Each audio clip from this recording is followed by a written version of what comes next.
My name is Frank Chester. I'm a geometrician, and I have been studying forms for over 20 years. And this lecture is about that the heart is not a pump. Or is the heart a pump? Or what is it then? What is it if it isn't these two? What possibly can we say about the heart? And because of these two views, even three views, I think it would be really good to just see what I have done, and you decide. You figure out, is it a pump or is it not a pump? I'm not going to tell you what I think. So it should be interesting. So anyway, to study the heart is a problem is because basically you can't see it. And so the first studies of the human heart was done by dissections. And then in the modern era came along, we discovered rays. And so X-rays were used to study the human heart. And then next came magnets, which are MRIs. And then came sound, which is, echoes, and microscopes. All of these tools were used to try to find out what we can't see in the heart to find out what's going on. Okay, so in my case, I also used a tool, and that tool was geometry. And that tool, like magnets or X-rays or sound or dissections with scalpels and knives, I used three tools, and all I used was a compass, like this, a straight edge, and a pencil. That's the basis of my research on the heart. So I'll show you how I started. I'm going to show you some geometry that I think is necessary for you to understand a lot about which side is this, where is this. Okay, so I'm going to go over here and I'm going to draw a circle, but first I need to make a straight line. So I hate to be in front of this all the time, but I hope you can see it. But I just take a straight line like that. That's just a stick. That's all I use is a stick. Okay, and then I use the compass. And the compass, any setting, the setting isn't necessary. Any setting. And I stick the needle of it, the point, into the line, and I draw a circle. So I need to take this cap off, and then I'll draw a circle. Okay, so there we got a circle. And after I draw the circle, what you need to do is to circle where the point is that this went into. So, one circle. So this is the center of the circle, and this is the outside, or the periphery. So I take the center of the circle, and I put it over here, at the periphery. And now I draw another circle. Wait a minute. I got a little off center here. Let's see. All right. Maybe I used the wrong point. I could have. All right. Here's the other circle. It's now thicker, but now at least I know I circled the wrong point. As you can see, not everything works out exactly like you want, and that's the reason you have erasers. Okay? These right here are made because of mistakes. All right, now I'll put it at the periphery. And now let's see if I can draw the circle, the second circle. And there it is. All right, here's the second circle.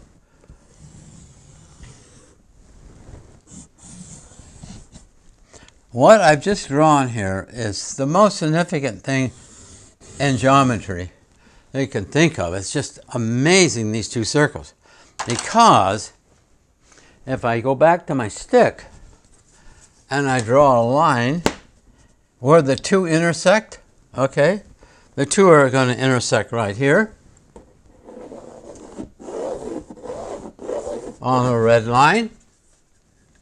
I can make that red line freehand, so it's a little bigger. Okay, so the distance across here is 1 with the orange line. And that is the same as here, here, and here. So drawing two circles, I've just divided it perfectly into 3 without any measurement. So if you have 10 yards and you have to divide it in half, well, it's 3 yards, and you don't have to do any of that. All you need is just to draw 2 circles. All right. The distance from here to here is known as root 3. That distance. That's root 3. And this is 1. And I did that. This is a very significant point. So if I continue around here on this circle here, okay, like that, this is only half the circle, or a little more. And then, if I draw a circle here, so I'm doing this freehand because I have to keep moving, okay. If I draw a circle right there, it's 1/2 this distance. Okay, so that's really important. Okay, I'm going back and I'm going to sit down now. And I'm going to show you something that's amazing. And that is, here's a circle. And in the center of that circle, okay, which I've kind of got red, the center of that circle, if I take that circle and I split it in half so that it goes out to the periphery, now the center of this circle is at the periphery of this one, and the center of this circle is at the periphery of this one. And there is this distance, this fantastic distance, known as root 3. Okay, so that's my introduction to geometry that is so important because this is cell division. All right. So I have found that this is the shape of the human heart. This is the geometric equivalent of the real heart. Okay, so this is the apex and this is the base. They call it the base, which is at the top. So the question is how did I get this shape? How did I get this form? Okay, so to answer that, here is the same form, okay, in plastic, so you can see through it, because you see what I'm trying to do is to find out what's hidden in the human heart that you can't see. So it's a discovery of what's inside and what's outside and so forth. So you wonder, well, where did you get that shape? Did you just make that up, or where'd you get that shape? Well, to understand where I got that shape, you have to take a cube. And the cube, okay, is all edges. Okay, there are 12 edges. And if you dip this into soap and bring it out and blow a bubble, it looks like this. That is a bubble in a cube. It's a circular cube. So it will hang inside the cube like that. So this is the way nature works to make things go from geometric to organic. And this is called minimum surfaces. Okay? And that's a procedure that we use, that mathematicians use. And then here is what a tetrahedron is. Okay, so if I dip this into soap and I blow a bubble, it looks like this. Interesting. So if you look at this, here is the way nature uses it.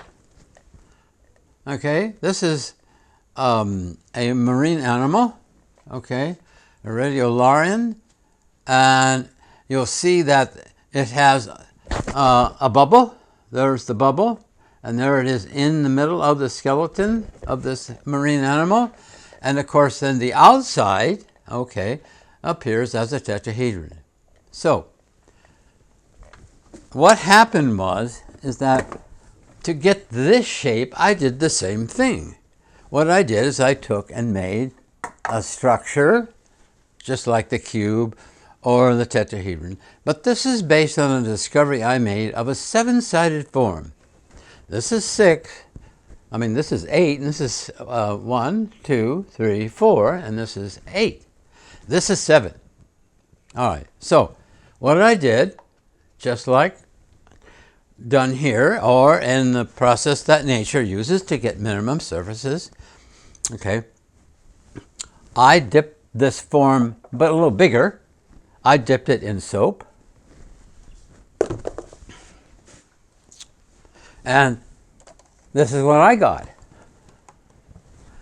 I got a bubble, just like I got a cube here, or a tetrahedron. I got this shape, okay, in the middle of a 7-sided form. Now, that form I discovered 22 years ago, but I hadn't done this for a long time. All right, so to make sure that this is correct, and of course I have nothing to do with it. Once it blows the bubble in there, it takes on that shape. But if I take the straw and I blow this bigger and bigger and bigger, it will go all the way out to the edge and become the same form but larger. So to really test that, I have to take this shape and put it in there to see what happens. And so here it is inside. It's gold, it's brass. Here it is inside of this form. So this form inside there tells me whether this is correct or not, because this form, same shape but smaller. So if I take this off, you can see that it fits in there perfectly. So this is right. Correct. All right. So I think it's time to tell you basically where this guy comes from, because if it's giving the form of the left ventricle, which it is, okay, it's important to understand where it came from. So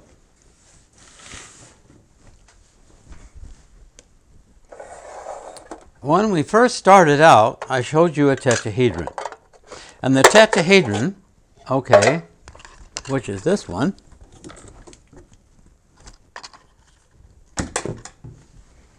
I made, okay,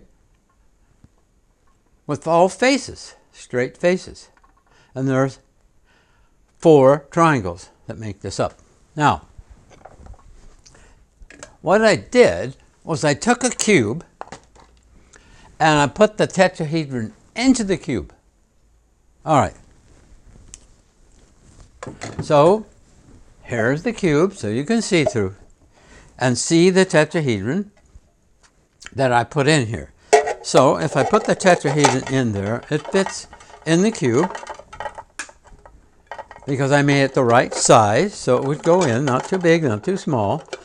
And I put it in here, and then I noticed that all the squares, the tetrahedron is a perfect diagonal from corner to corner. Look at it, corner to corner, corner to corner, corner, everywhere.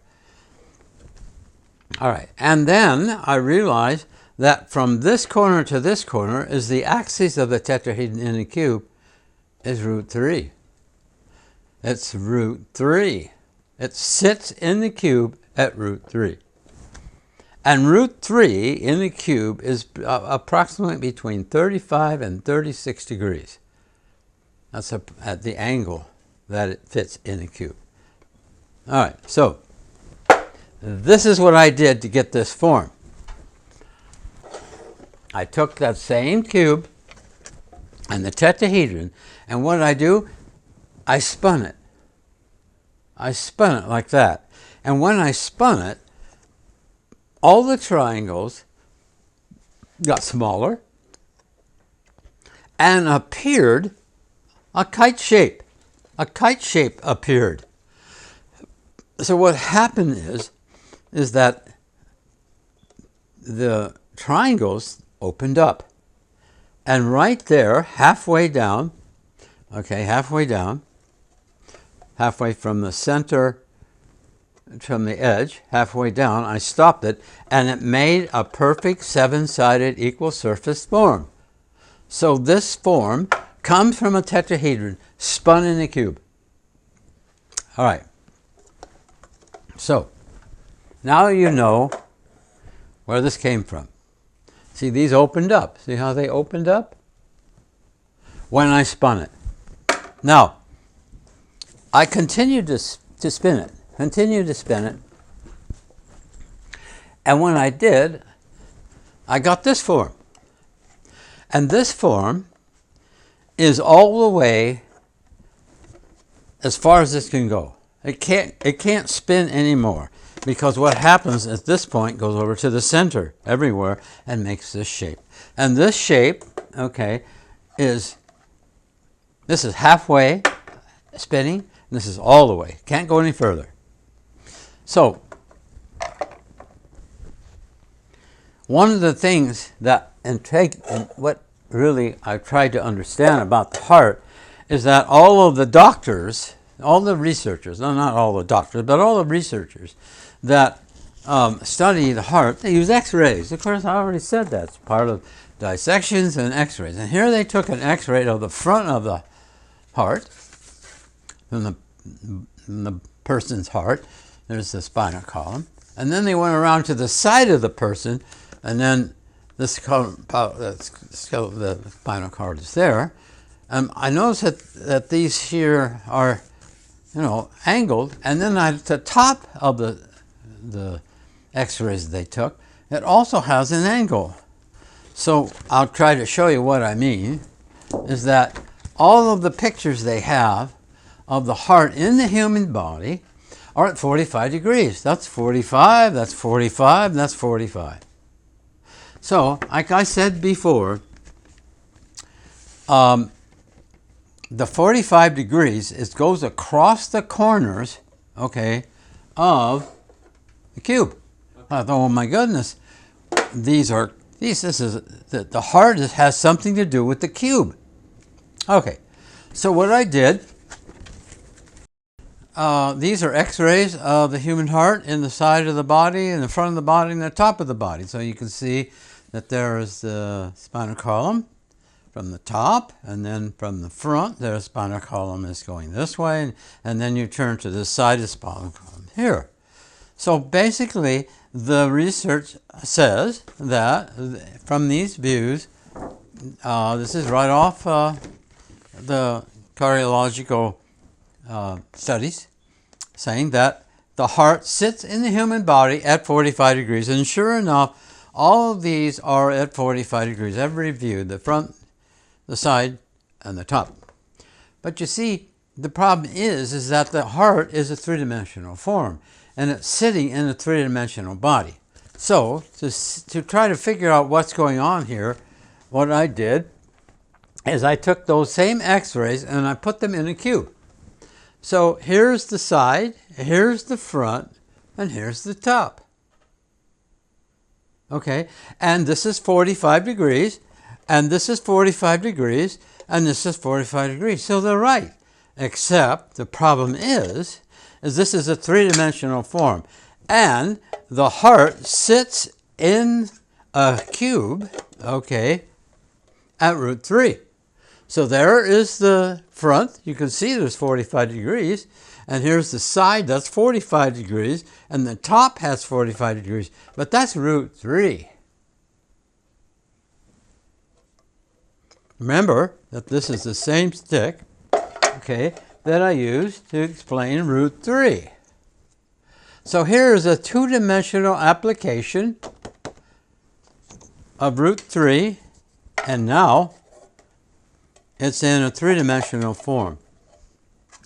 So if you look at the heart in the human body without the cube, there is a reason that it sits at that angle, because it originally was within the cube. Of course, it's not there anymore. There's no cube in the human body, okay? But you have to understand that it has a relationship to the cube. So this is something that we can't see, but through geometry we can understand. Geometry helps. This is a new tool that people who study the heart can use.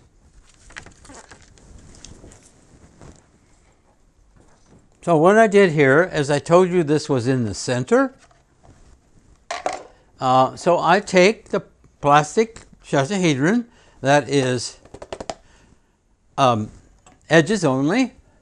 You know, I mean, here it is. Same thing, same tetrahedron. And what I do is I take this, which is inside there, and I put it inside. And the two together look like this. So here's this inside, can't go any further, and this is halfway from the tetrahedron. All right, so what do I do next? I take this and I put it into minimum surfaces, which is organic process that nature uses. And so here's what the form looks like, okay? And what I call a minimum surface, or the bubble. And I take this and I put it into minimum surfaces of the seven-sided form, which I showed you here. There it is. They're together now organically. Okay. So I'm going to put these over here. The next thing I'm going to show you is something also that is hard to understand. How is this possible? But I found out that there is a cone that goes inside this form, okay? And it goes all the way to the apex, okay? And it's forming around the triangle. So I think, well, why did I do that? Because if I spin this, this turns into a circle. And that circle is the relationship to a cone. And a cone basically is a vortex form. All right, so what I did is I had studied this in such a way that I realized that there was a doctor 150 years ago, his Pettigrew, and he said that the myocardial fibers in the heart twist in one direction, and then they come to a neutral spot, and then they twist in the opposite direction. So I did my best to try to find out how that works. So what I did is I took the top of the base. Here's the base part. This is the base. That's that part. I cut that off. And when I did cut it off, I got this lower portion. So what I did is, here is the angle that the myocardial fibers run, okay, in the part. And as I unspin this, you will see that the angle changes. All right, so now you can see that actually the midpoint is straight across. So they're going around like this in circles. But if I continue to unwrap it, it changes directions. And now it's going from the bottom to the upper area, up to the base. And here, of course, as I keep going around, all the way to the end, I get a complete opposite spiral. So that means that the vortex has now changed directions. It's gone from clockwise to counterclockwise. And of course, to do this, to find this out, I had to use, a little hard to get this all together, but I'll show it to you. I had to be able to do this, I had to use 2 circles. Not 1, but 2. Because what I found out is that if I spin this up into a cone shape like this, okay, it comes to keep that angle that will fit into this. Okay, I had to keep it about 22 degrees, and I had to continue with that. But what happened is that if I just had this one circle,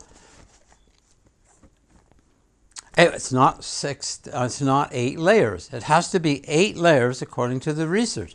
So that means there's 4, there has to be 4 more. So I just kept spinning this around, and I went all the way around back to the opposite direction of the cone.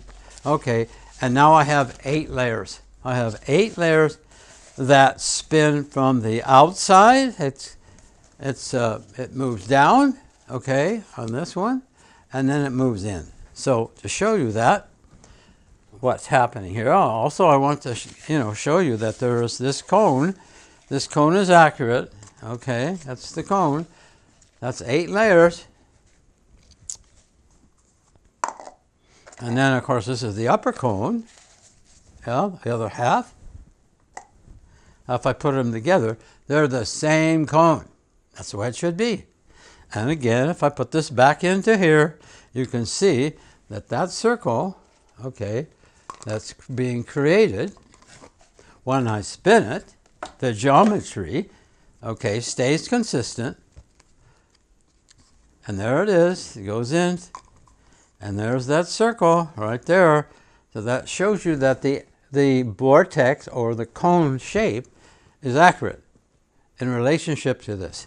Now, when I did that, I was very surprised. What happened was that when I put this on, which you know is the same cone, show it again. It comes from the same cone. So if I put this back in, like I said I did, I put it back into the tetrahedron, which is the name of this form, and then if I take this, it goes around and it touches. I have to show you here. This is too big, like I said, this cone is too big, but I just make the tetrahedron a little smaller, like this. Here's the 7-sided form. And if I put this into the top circle, and it goes all the way to the apex, you can see it's pointing right there. See it? See it? So you know it's correct. Okay, and what's so amazing is that this goes around and it touches these 3 points and these 3 points. So what it's telling me is that the myofiber muscles are parallel from the outside to the inside. They are the same cone. So there's a parallel movement from the top to the apex that's coming down. And that is amazing. I never thought that that would happen, that these 3 would touch at the bottom and these 3 touch at the top, and that it is the same cone.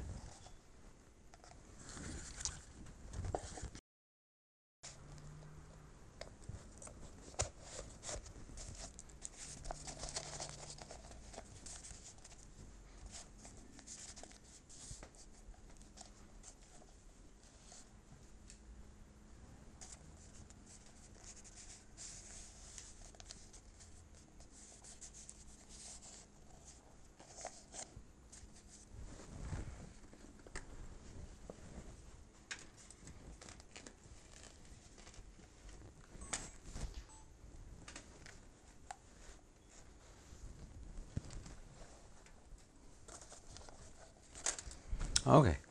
Yeah? Mm-hmm. Camera 1 is running. Camera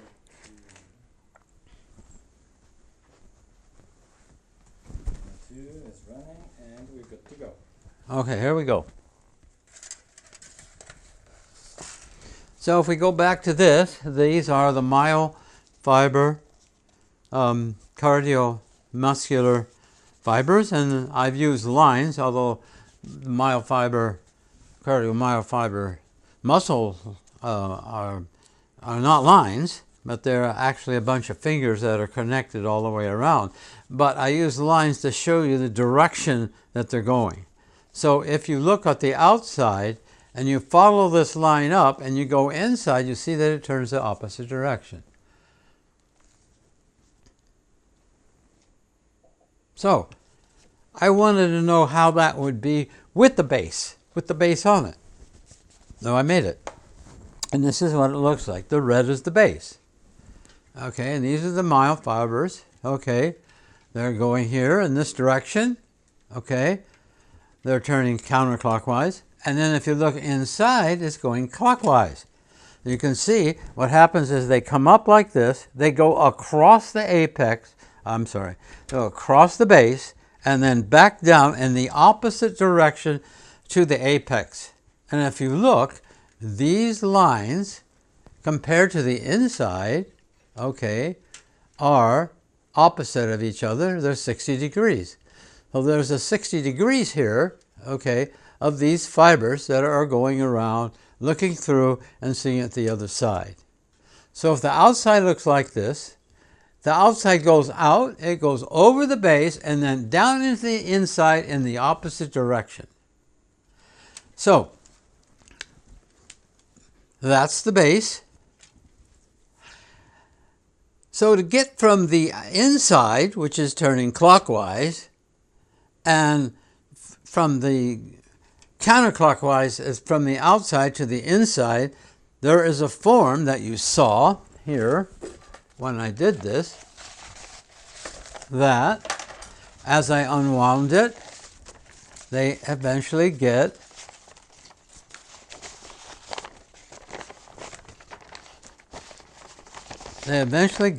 until they are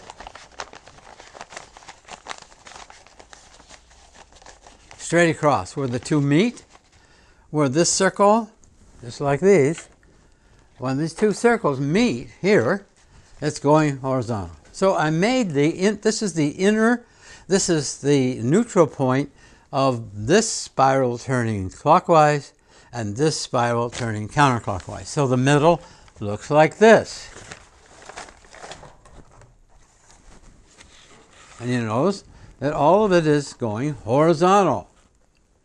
Now, both of them are going horizontal. Both the smaller inside and the outside at this point, at the midsection, they're all horizontal. And you can see that the top of the base are real circles, okay? They're not going at different angles. They're going in and on the same way.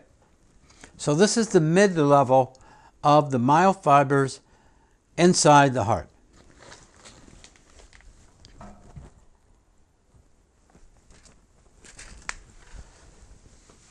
So the cone, okay, that is responsible, okay, you see these two cones right here.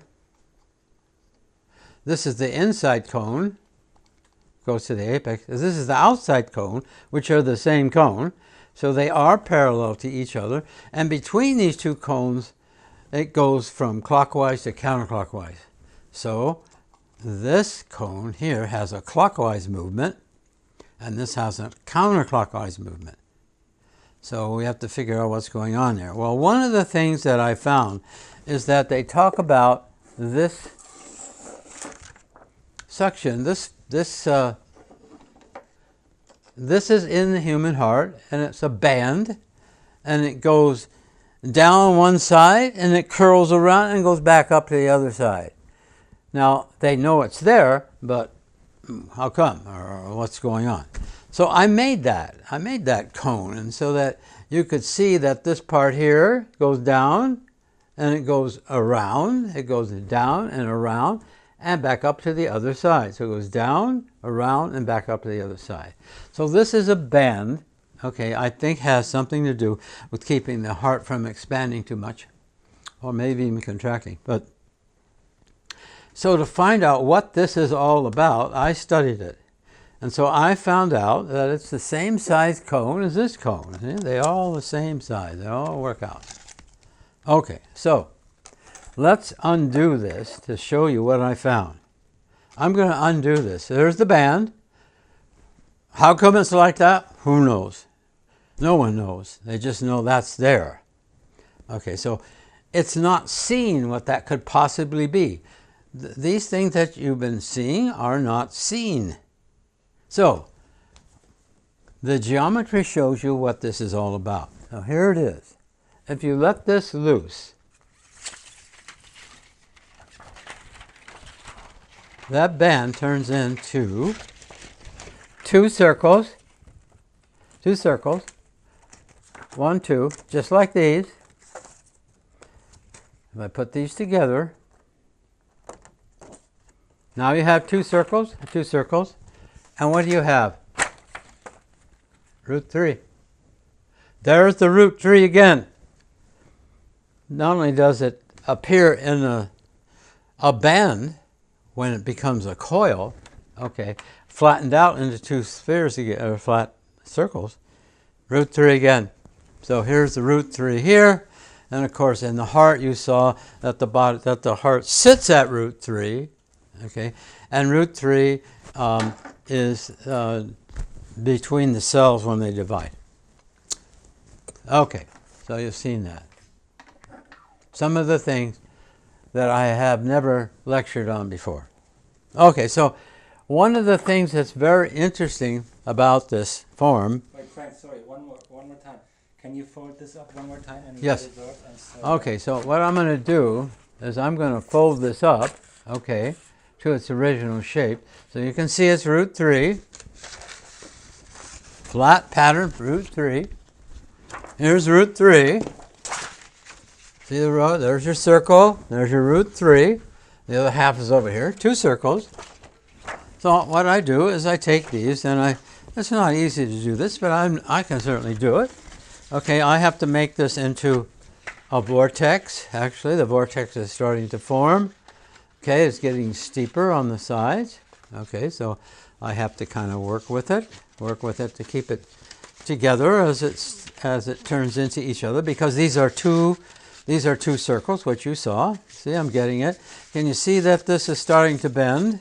Okay, so if I keep going, I'm trying to get this shape. Okay, so what I'm trying to do is I'm trying to get it to this shape. It's not there yet.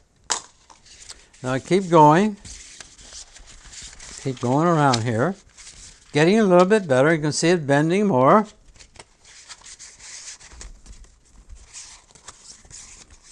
Getting closer.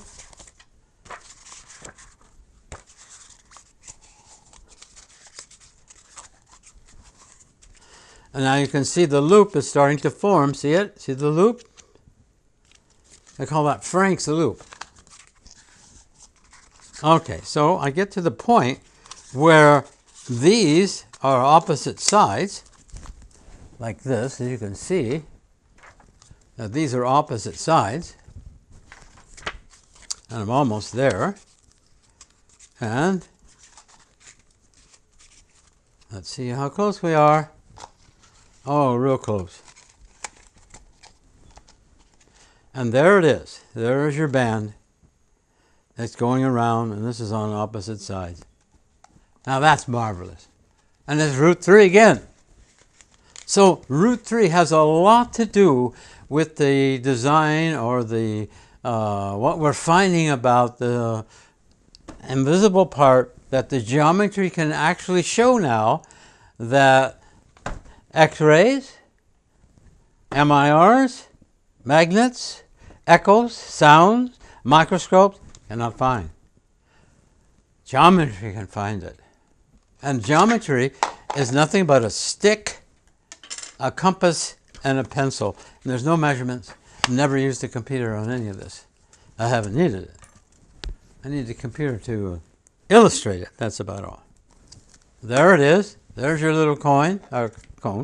Here's another one I made. Same thing. Showing it goes down, it loops around, and comes back up. All right. So. Wait. I need to have one more time that you start from here, from that cone, and just unroll it and put it on the desk. Okay. I missed that before. Here we go. Okay. So, as I go back, okay, that the splitting of two circles, okay, makes root 3 from there to there, which is on the drawing over there. Okay, so if I undo this,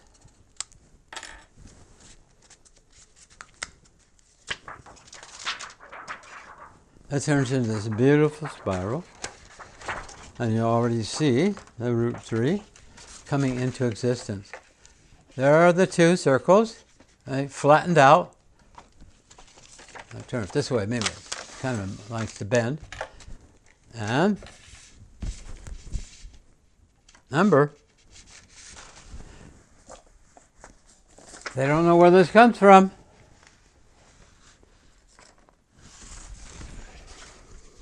Here's the root 3. These circles are a little bigger, but it's the same thing. All right, here we go. We have next thing that we haven't covered about the heart and the geometry is the way this moves. And this is very important, because how can this geometry actually move? Okay, so we're going to get to that, but before is that you see that the blood enters into this chamber and then it goes out, but it doesn't go out the same hole. Okay, so I had to figure out where the aortic valve was. So I had to take this shape, which you saw before, and I had to find out how the blood gets out, and I found out that it gets out on this side of another triangle. So this piece here, okay, that I've added is known as a stellation. So if I take this surface, and this surface, and this surface, lawfully it turns into a shape that fits the geometry perfect. So I found out this is the mitral valve. The blood is coming in. It's turning and going back out to another one here. So this is the aortic, and this is the mitral valve. But this is not accurate yet. I'll show you why. But here it is. Now we have this form, okay, in a solid form, and then we put that form into the original tetrahedron, which is this one, and we put this one back in there, but this one now has a spot for two valves, a mitral and an aortic. So, of course, what's the next thing I do? I have to go to nature. Nature is minimum surfaces. So I'll make this into minimum surfaces and put the two together. They look like this. There's the aortic valve, mitral valve. The blood comes in and leaves. And what's interesting is that the valves are at different angles. And the reason they're at different angles is because both of the right angle of the valves, which are at different angles, come out to about 135, 140 degrees. So you can see that the mitral valve is much bigger because it goes from the outside of the vesica, or the root 3 area, and this one goes on the inside. And so this relationship to this is about 2.5 to 1, no more, maybe less. So that means that this would be like 2.4, and this would be 1. And that is the ratio of the mitral and the aortic valve. But they're not on the same plane, so they're becoming three-dimensional. Okay, once you bend a surface, it's becoming three-dimensional. So here they are, all together. And there's the form inside I told you about. There's the aortic. And this is the base. And that's pretty complete of what I found that everybody's kind of guessing at, because they don't really know. They don't have the geometry. So if I show you this drawing right here,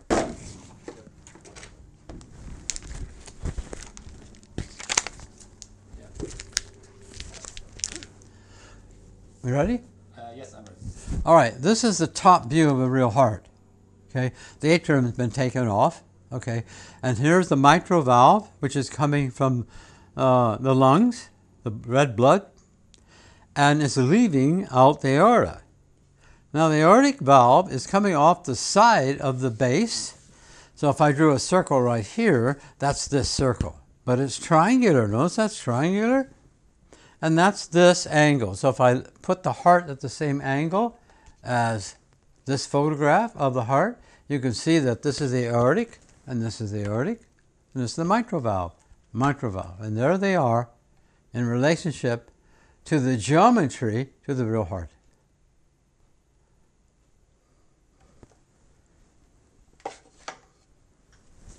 And then on this side, I can flip it over here and show you that there is the top of the tetrahedron. There it is.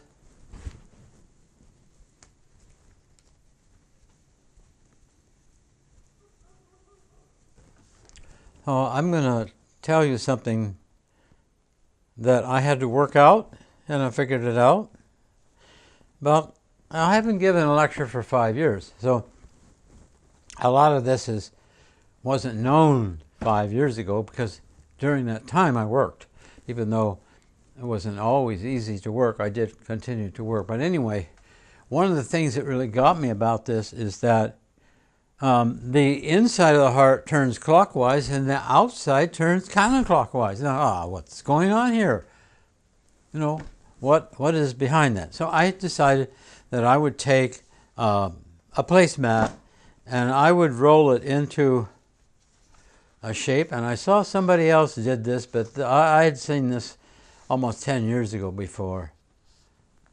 And if I take this tube, okay, that I rolled up, okay, and the tube here is turning, this is turning clockwise. Yeah? This is the way the clock moves. But how can you make something go this way, the opposite direction? This is just this whole tube's going the same way. All I had to do is bend this around, and there it is in the opposite direction. Well, this was a big discovery for me, to find out that all I had to do is bend this. And now we're going, one is going this way, and one is going this way. That's fantastic. So, based on that discovery, it made me realize that I had a way to show that the inside of the mitral valve turns in the opposite direction as the aorta that's coming out. So this is turning clockwise, this is turning counterclockwise. So I found out, my gosh, there's the idea behind it. This is bent. So I thought, well, okay, why don't I try to make something to prove that is really the case? So I made this object here out of junk, and pill bottles, and magic markers. And I found out that based on my discovery that I could turn this one clockwise that should turn this counterclockwise. And it does. Now inside here, there's no pulleys, there's no gears, there's no belts. But I'm able to do this just like the real heart. So the real heart, the blood runs in and runs out, opposite direction. This was major to me because I had never seen a model of this, anything like this. All right, so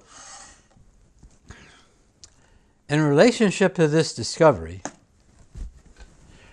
I worked a long time to try to find out if this is really the heart, then it should move. So I found out that the outside of the heart, okay, moves like this.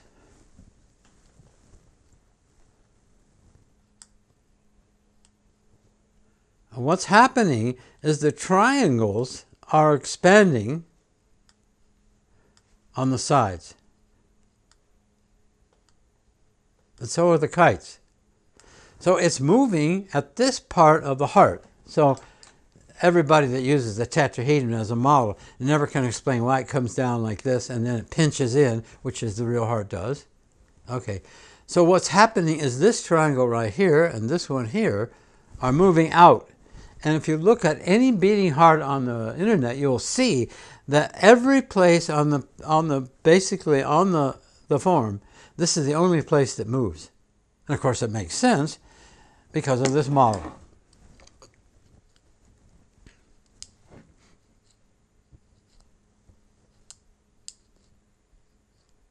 All right, now, here's the problem here now, is what about the inside of the heart?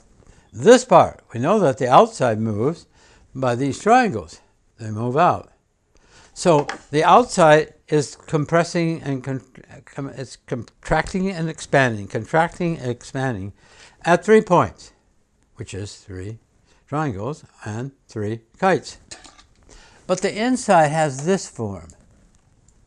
So I studied it for a long time, and I found out that the only way I could move the inside was like this. But you see, that's not the way the heart works. The outside works. Oh, good going on the outside, and not the inside. So after plenty of study, lots of study, this is a major breakthrough. And the reason is because this one also moves, and it looks like this.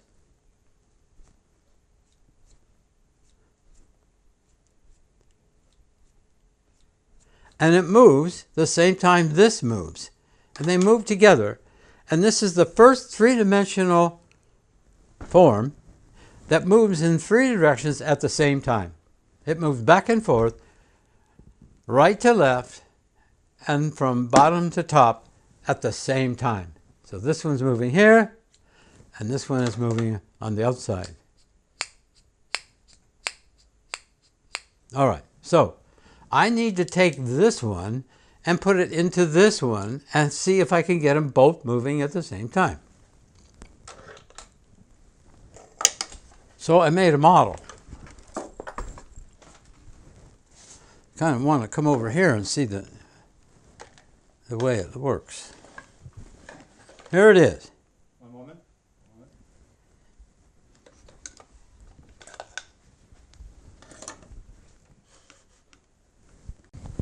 So there's not a model in existence that shows this.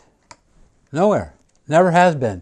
There never has been a model that expands on the outside and contracts on the inside at the same time. One expanding and contracting at right angles, the other one is twisting. Now remember, this is the geometry. It has to go to organic, which I've shown you. I've shown you the organic, and the organic, well, okay, will work the same way. Okay. Okay, now that you've seen this model and how it works, how the geometry is showing the way that the heart is working, but you cannot see the geometry because it's not there anymore. The geometry isn't in the human heart anymore, but it was based on what the heart does, says that there was a geometry behind it and its movement that you can't see in. I mean, you can get any MIR, any knife to cut the form in half, or you can dissect it with your thumbs and split it apart and unwind it, but you're not going to see the geometry that's the lawful movement that's happening in the heart. Okay, so I'm going to set this down.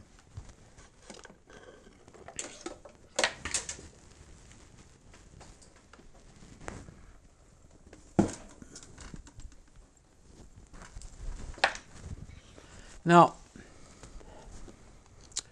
this is, I think, the real mystery of the heart. All right, now listen, this is what's amazing. The blood is what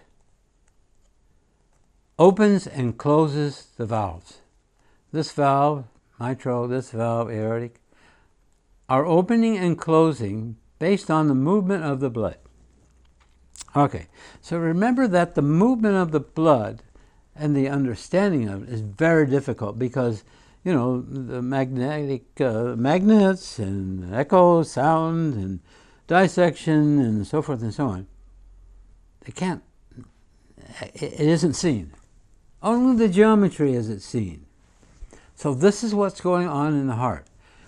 Once the mitral valve opens, the aortic closes. And as soon as the aortic opens, the mitral valve closes. And that allows the blood to go in and not go out yet until it opens. And then this opens and the blood gets out. This closes so the blood can't go back. Okay, so my question is that the valves are based on leaflets, which are quite thin. And the strength of the leaflets are done with cords. And these cords are like a parachute. And these cords go down to a muscle. And these cords keep the valve from opening when there's pressure against it. And when there's not pressure against it, it opens. Okay, so that means that this is what the blood is doing with these valves. And, who knows this? Here it is.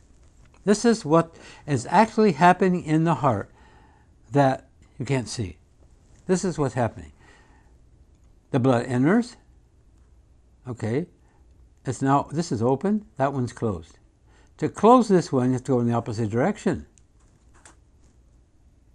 So the heart is doing this.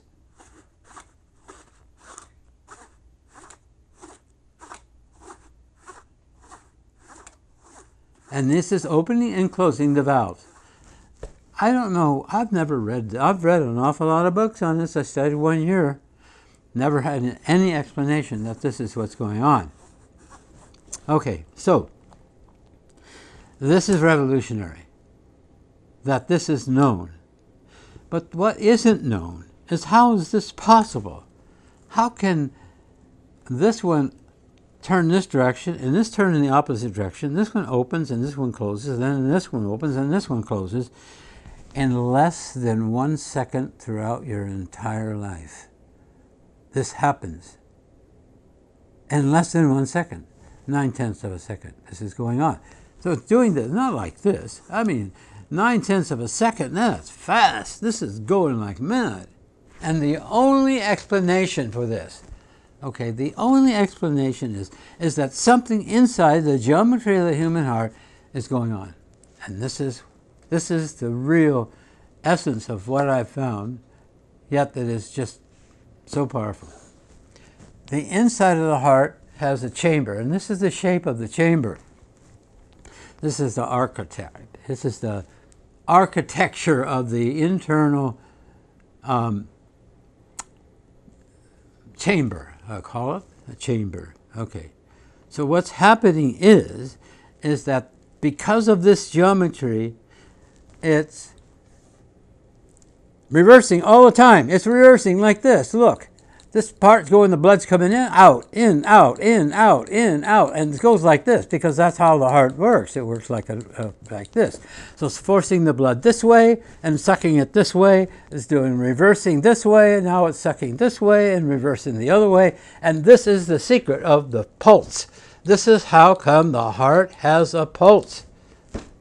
And it means that, yes, it is a vortex, but the vortex reverses.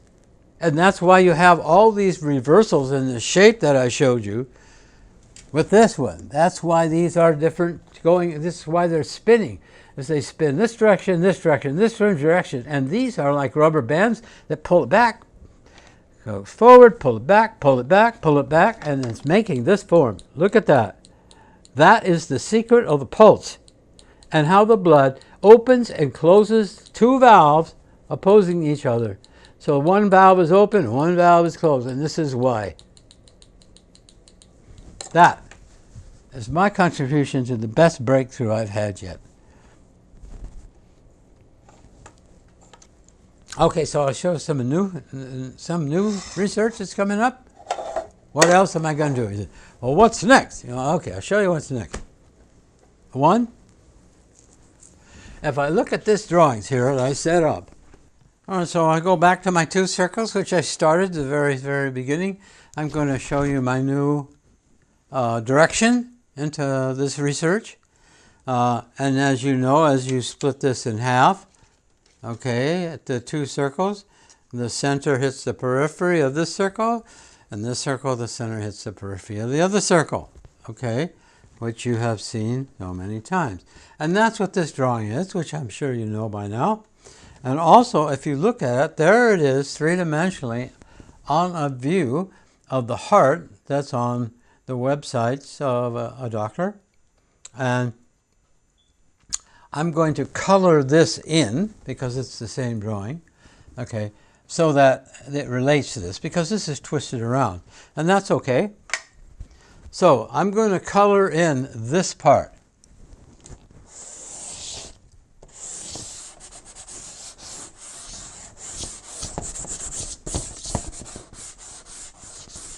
That's this part.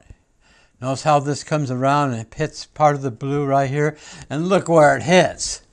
It hits at root 3. You see, this is root 3, isn't it? Huh? You know how we've been talking about root 3? There it is. And what's so amazing is this is root 3 and this is root 3 that makes a triangle. And that triangle makes a circle right in the middle, which you know is the aortic valve. All right, so this is the right ventricle, which I have not said anything about it. This is the right ventricle. This takes care of the blue blood, or the blood that's coming into the lungs. Whereas this one, okay, is the main dude. He's the main guy. He's the main thickness. Okay, there's the blue. And now we know what we're looking at here. And you can see that this part right here is also this part that goes from here to here. See that? That's this part. You can see that this part goes into the right ventricle. Okay, and this one also is here. But it only shows up on this one because this is a collapsed form. It's collapsed. And this, as the heart beats, okay, as it's going through its pulse, okay, it swells and expands the whole way around, and it pushes this right ventricle out and in, out and in, out and in. And I'll tell you why, is because this ventricle, okay, the right ventricle, is very thin. I mean, the muscle is only about that thick. So it doesn't need a heavy muscle because this guy's moving him. That works out good. All right, so here are real hearts out of cadavers. And you can see there's the root 3 right there where the circle is. There's the root 3. Here's the right ventricle, left ventricle. Here it is again. Here it is. Okay, that's at root 2. Here's the circle. Here it is again, but I didn't put root 3 in. So I am working on this part now because most people don't study this because it's so thin. They just cut it off and they study this guy because he's a massive muscle. But this isn't. It's just like a napkin falls off and lays on the floor. But I'm studying it now, and here's this way I study things. Here it is. Okay, here's the mitral valve. Here's the left ventricle, right ventricle, and I'm starting to study the way it works. As you see, this movement and this movement inside are at 60 degrees, and I found out that there's an angle here that's going on, and this right ventricle. And it has a relationship to the apex of the left ventricle. So this is where I'm going now. I'm starting to study this thing, and this is how we do it. So I think that's good. All right, one more thing I'll show you is the future work, and that's right here. I have found how the tetrahedron, the normal heart, okay, can transform into what I consider congestive heart failure. So what happens to this to make it turn into what they call a basketball? Okay, so this is what it really is. This is what they call the basketball. The basketball is very circular, but it's a cube. The heart is turning into a congestive heart failure into the shape of a bowed out cube and minimum surfaces. And this is the process that goes on. This is what happens, is that the tetrahedron starts to get its triangle at the top, okay, it's starting to get smaller. Okay. And here it is, geometry. Here's how it is compared to the original heart, what's happening, and how it's swelling, and how it's changing, and how you can tell if congestive heart failure, based on the form, is starting to become a cube. Now, as it keeps going, you can see how it changes. You can see that the back triangle in the back, okay, is getting smaller, smaller and smaller.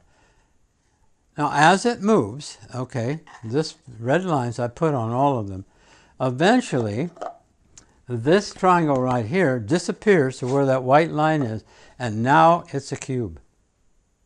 Now it is this shape.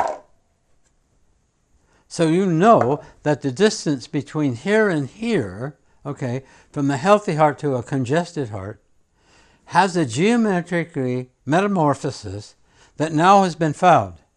And all you have to do, here are the organic shapes of what's going on. And you can even see that these kites, okay, this is already turning into 6. So what happens in congestive heart failure is you're going from a 7-sided form to a 6-sided form. And it does, the 6-sided form does not move like this. This is a 7-sided form. As you know, this has 7 sides, so does this.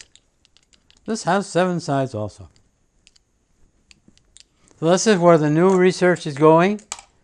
I don't know how far I'll get, but I'm at it. I'm still working at it. And I thank you very much for listening to me. If you have any comments or give me a critique. Please give me a critique.